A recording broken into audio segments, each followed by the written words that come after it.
Hello friends, myself Karishma Kalsara, and today's our topic is precursor metabolites. Now, what is precursor metabolites? So, precursor metabolites can be defined as a product or intermediate of one metabolic pathway lead to infinite the new metabolic pathway. પ્રિકર્સર મેટાબોલાઇટને શું કહેવાય? તો કે એવી product અથવા એવી intermediate કે જે further metabolic પાથવેને lead કરવાની હોય. New pathway can be કેટાબોલિક or anabolic, અને એ જે નવા પાથવેને લીડ કરવાના હોય એ કાં તો કેટાબોલિક પણ હોઈ શકે, એનાબોલિક પણ હોઈ શકે. There are numbers of examples of precursor metabolite, but we discuss two main among them, acetyl-CoA and pyruvate.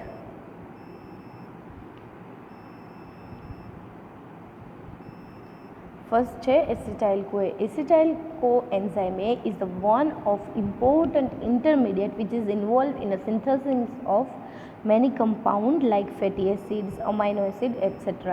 એનું સ્ટ્રક્ચર છે CH3 C double bond OS COA. એટલે કે ઘણા બધા ફેટી એસિડ છે, અમાઇનો એસિડ છે, જેના સિન્થેસિસમાં ઇન્ટરમીડિયેટ હોય છે.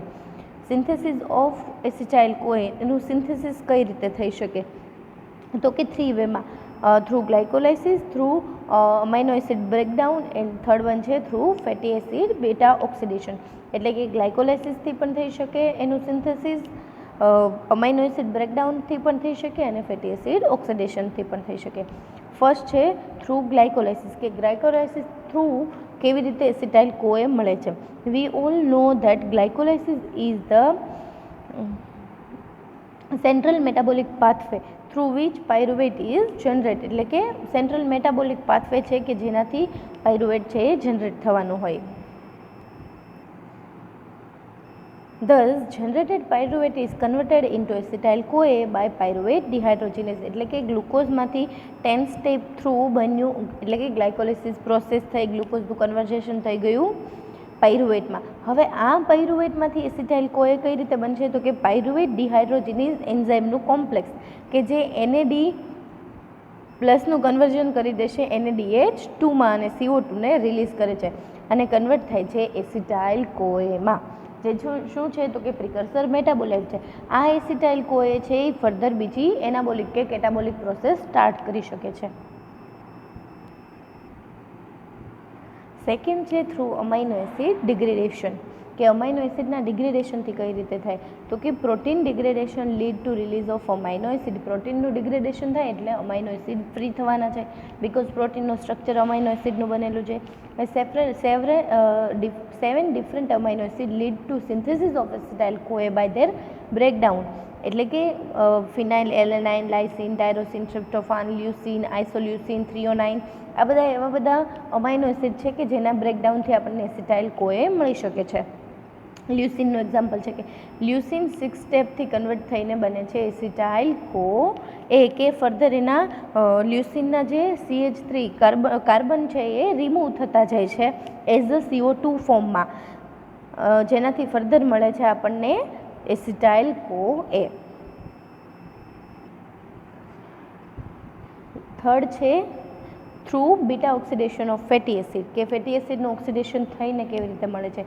તો કે pyruvate is also synthesis through beta oxidation from 16 carbon containing palmitic acid. આપણે બીટા ઓક્સિડેશન જોઈ લીધું છે ફેટી એસિડનું, કે પાલ્મિટિક એસિડનું ફર્ધર એસિટાઇલ-CoAમાં કન્વર્ઝન થાય છે. Synthesis by degradation dehydration process, કે ફર્ધર એનું ડિગ્રેડેશન થતું હોય, ડિહાઇડ્રેશન પ્રોસેસ થતી હોય અને લાસ્ટ આપણને મળતું હતું acetyl CoA. Repetition of cycle lead to release of numbers of acetyl CoA molecules. Example છે કે પાલ્મિટોઇક CoA અથવા પાલ્મિટોઇક એસિડ્સ, કે ફર્ધર એનું ડિહાઇડ્રોજિનેશન અને ફર્ધર કન્વર્ટ થયું હતું એસાઇલ-CoA એન્ડ એસિટાઇલ-CoA, જે આપણે બીટા ઓક્સિડેશન ફેટી એસિડના બીટા ઓક્સિડેશનમાં જોઈ ગયા હતા. મતલબ કે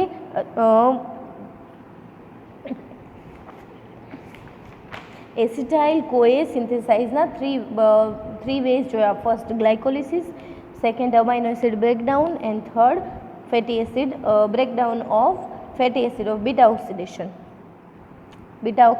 of fatty acid. Now role of acetyl CoA કે શું કામ એસિટાઇલ એનું એટલું ઇમ્પોર્ટન્ટ છે કે એની જરૂર શું છે, તો એ ફર્સ્ટ એ છે ટીસીએસ સાયકલમાં કે એસિટાઇલ કોએ છે એનો રોલ ટીસીએસ સાયકલમાં શું છે. Acetyl CoA synthesize used in a TCS cycle where it combined with the oxaloacetate and produce citrate.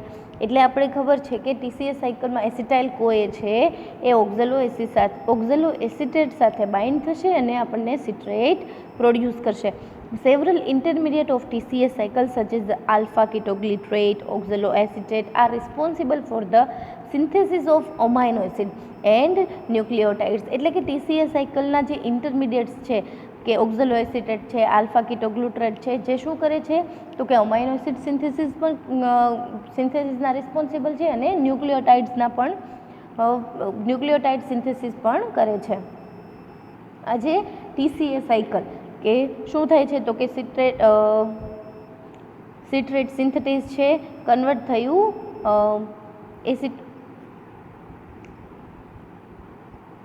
એકિનોટિનેઝમાં, A convert થાય છે આલ્ફા કિટોગ્લુટરેટ ફર્ધર કન્વર્ટ થાય છે સક્સિનેટમાં, સક્સિનેટ ફર્ધર કન્વર્ટ થાય છે ફ્યુમરેટ કન્વર્ટ થાય છે મેલેટમાં, અને મેલેટ કન્વર્ટ થાય છે ઓક્ઝેલોએસિટેટમાં.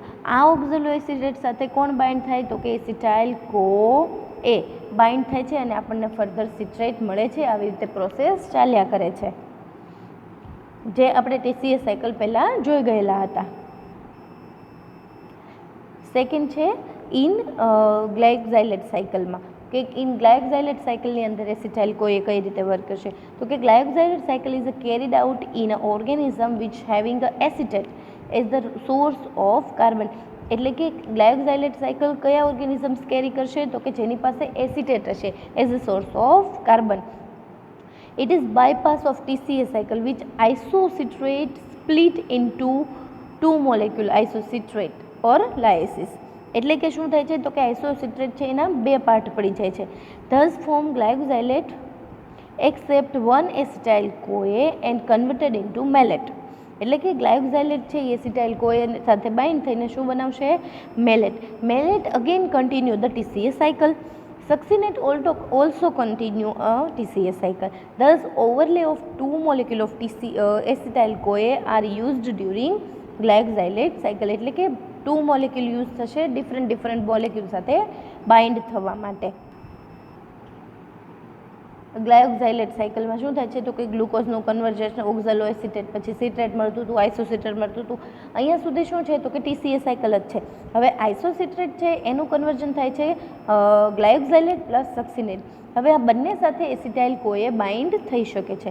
હવે જો એ ગ્લાયકોઝાઇલેટ સાથે બાઇન્ડ થઈ જશે તો ફ્યુમરેટ અને પછી મેલેટ. જ્યારે સક્સિનેટ છે એ ડાયરેક્ટ મેલેટ બનાવી દે છે મેલેટ સિન્થેટેઝને યુઝ કરીને. ફર્ધર ઓક્ઝાલોએસિટેટ અને TCS સાયકલ રન કરવા લાગે છે. નેક્સ્ટ છે in synthesis of fatty acid કે ફેટી એસિડના સિન્થેસિસમાં એ કઈ રીતે વર્ક કરશે તો acetyl કોએ initiate the fatty acid synthesis and required large quality. એટલે કે એ શું છે ફેટી એસિડને સિન્થેસિસ કરે છે અને લાર્જ ક્વોન્ટિટીમાં એસિટાઇલ કોએની રિક્વાયરમેન્ટ હોય છે. ફેટી એસિડનો પાથવે આપણે જોઈ ગયા છીએ.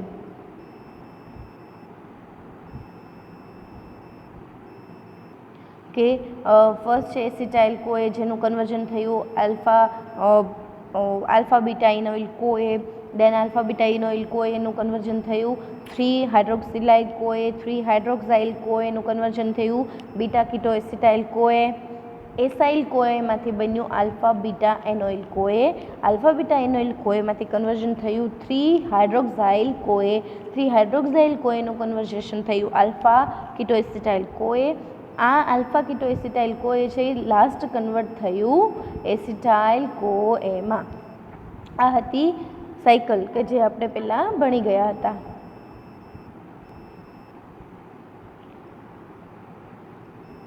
There some molecule of acetyl CoA is converted into melanine CoA by enzyme acetyl CoA carboxylate. Biotin act as a enzyme.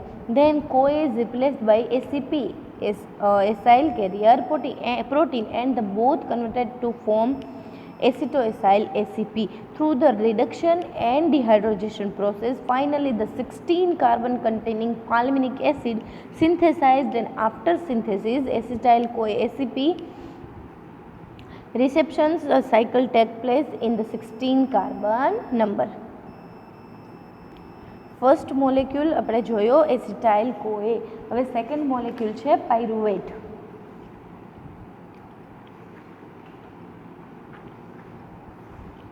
This is the structure of pyruvate. CH3, C double bond O, C double bond O, O dash. Synthesis of pyruvate is take place by two main ways, glycolysis and amino acid breakdown. હવે ગ્લાયકોલાઇસિસ through કઈ રીતે આપણને pyruvate મળે છે?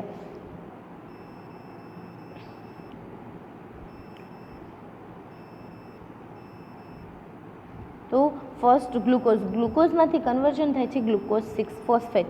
Enzyme છે હેક્ઝોકાઇનેસિસ. હવે glucose 6 ફોસ્ફેટનું conversion થઈ ગયું ફ્રુક્ટોઝ 6 ફોસ્ફેટમાં. એની પાસે 6 કાર્બન છે એટલા માટે. ત્યારે એન્ઝાઇમ યુઝ થો ફોસ્ફોગ્લુકો આઇસોમરેઝ. હવે નાવ ફ્રુક્ટોઝ 6 ફોસ્ફેટનું કન્વર્ઝન થયું ફ્રુક્ટોઝ 1,6 બિસફોસ્ફેટ. શું કામ બિસફોસ્ફેટ? કેમ કે એના ફર્સ્ટ અને લાસ્ટ કાર્બન પર ફોસ્ફેટ ગ્રુપ બાઇન્ડ થયું છે એટલા માટે. અને એન્ઝાઇમ આવ્યો ફોસ્ફોફ્રુક્ટોકાઇનેઝ. હવે ફ્રુક્ટોઝ 1,6 બિસફોસ્ફેટનું કન્વર્ઝન થઈ ગયું DHAP અને ગ્લુકોઝ 3 ફોસ્ફેટમાં, અને એન્ઝાઇમ હતો આલ્ડોલેઝ. હવે ફર્ધર આ ગ્લુકોઝ 3 ફોસ્ફેટમાં 3 કાર્બનવાળા બે મોલેક્યુલ બની ગયા, ગ્લુકોઝ 3 ફોસ્ફેટ એન્ડ DHAP. હવે ગ્લુકોઝ 3 ફોસ્ફેટનું કન્વર્ઝન થઈ ગયું 1,3 બિસફોસ્ફોગ્લિસરેટમાં, અને એન્ઝાઇમ આપ્યો G3P ડિહાઇડ્રોજિનેઝ. અહીંયા પણ બિસફોસ્ફેટ શું કામ? કેમ કે ફર્સ્ટ અને થર્ડ નંબરના કાર્બન સાથે ફોસ્ફેટ ગ્રુપ બાઇન્ડ થયેલું છે એટલા માટે. હવે 1,3 બિસફોસ્ફોગ્લિસરેટનું કન્વર્ઝેશન થઈ ગયું 3 ફોસ્ફોગ્લિસરેટમાં, એન્ઝાઇમ આવ્યો ફોસ્ફોગ્લિસરેટ કાઇનેઝ. આ 3 ફોસ્ફોગ્લિસરેટનું કન્વર્ટ થયું 2 ફોસ્ફોગ્લિસરેટમાં, એન્ઝાઇમ આવ્યો ફોસ્ફોગ્લિસરેટ મ્યુટીઝ. 2 ફોસ્ફોગ્લિસરેટનું કન્વર્ઝન થઈ ગયું ફોસ્ફોઇનોલ પાયરુવેટમાં, એન્ઝાઇમ છે એનાલેઝ. અને લાસ્ટ બન્યું પાયરુવેટ, જે આપણે જોઈએ છે કે શું છે તો કે પ્રિકર્સર મેટાબોલાઇટ, કે જે ફર્ધર નવી સાયકલ સ્ટાર્ટ કરવાના હોય, એનાબોલિક કે કેટાબોલિક. અને એન્ઝાઇમ આવ્યો પાયરુવેટ કાઇનેઝ. નાઉ સેકન્ડ છે થ્રુ અમાઇનો એસિડ બ્રેકડાઉન, કે અમાઇનો એસિડના બ્રેકડાઉનથી કઈ રીતે થાય તો કે initial hydrolysis of protein liberate amino acid, એટલે કે પ્રોટીનનું કન્વર્ઝેશન એને કરી દીધું અમાઇનો એસિડમાં, બ્રેકડાઉન કરી દીધું. 6 different amino acid breakdown lead of generation. આપણે આગળ જોયું હતું કે કયા કયા અમાઇનો એસિડ છે એ યુઝ થાય છે, તો કે થ્રીઓનાઇન, ગ્લાયસિન, સેરાઇન, ટ્રિપ્ટોફાન, એલેનાઇન એન્ડ સિસ્ટીન. આ એવા અમાઇનો એસિડ છે કે જેનું ફર્ધર કન્વર્ઝેશન છે એ પાયરુવેટમાં થવાનું હોય. એક્ઝામ્પલ છે સિસ્ટીન, કે એના સ્ટેપ પછી ફર્ધર એ પાયરુવેટમાં કન્વર્ટ થઈ જાય છે. ફર્સ્ટ આપણે જોયું થ્રુ ગ્લાયકોલાઇસિસ, અને સેકન્ડ હતું થ્રુ અમાઇનો એસિડ બ્રેકડાઉન.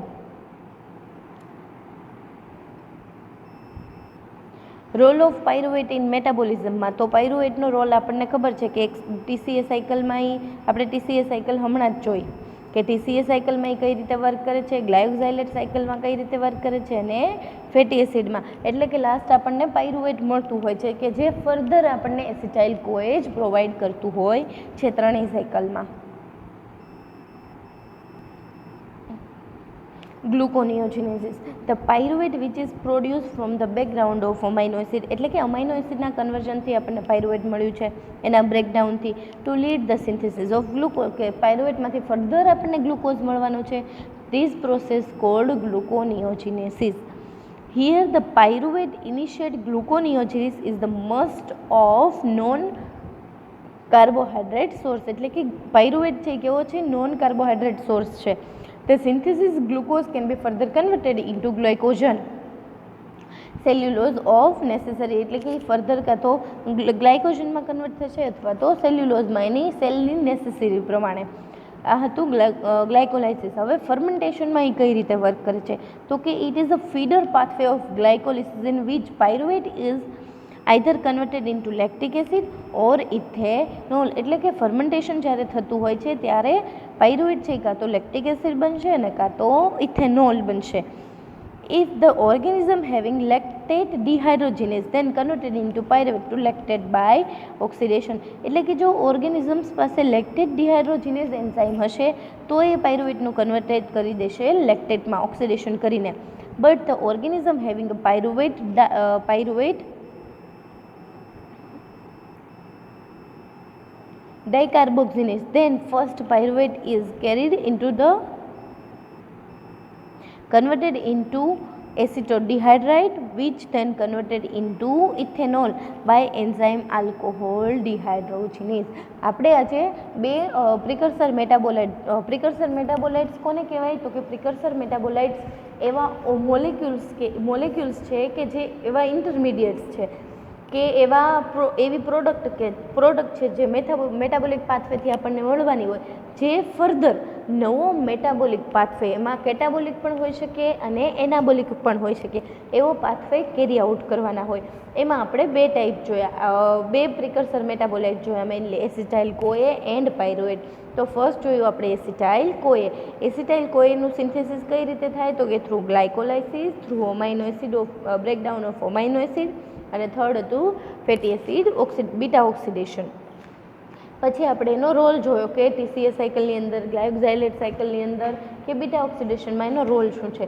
પછી સેકન્ડ આપણે જોયું પાયરુવેટ, કે પાયરુવેટ આપણને કઈ રીતે મળે તો કે પાયરુવેટ આપણને બે રીતથી મળતું હતું, ગ્લાયકોલાઇસિસથી અને અમાઇનો એસિડના બ્રેકડાઉનથી. અને પછી આપણે પાયરુવેટના પણ રોલ જોયા કે ટીસીએ સાયકલની અંદર ગ્લાયકોઝાઇલેટ પાથવે અને ફેટી એસિડ સિન્થેસિસમાં કઈ રીતે રોલ પ્લે કરે છે. દેન આપણે જોયું ગ્લુકોનિયોજિનેસિસ, કે ગ્લુકોનિયોજિનેસિસમાં પાયરુવેટનું વર્ક શું છે અને ફર્મેન્ટેશનમાં પાયરુવેટનું વર્ક શું છે. Thank you.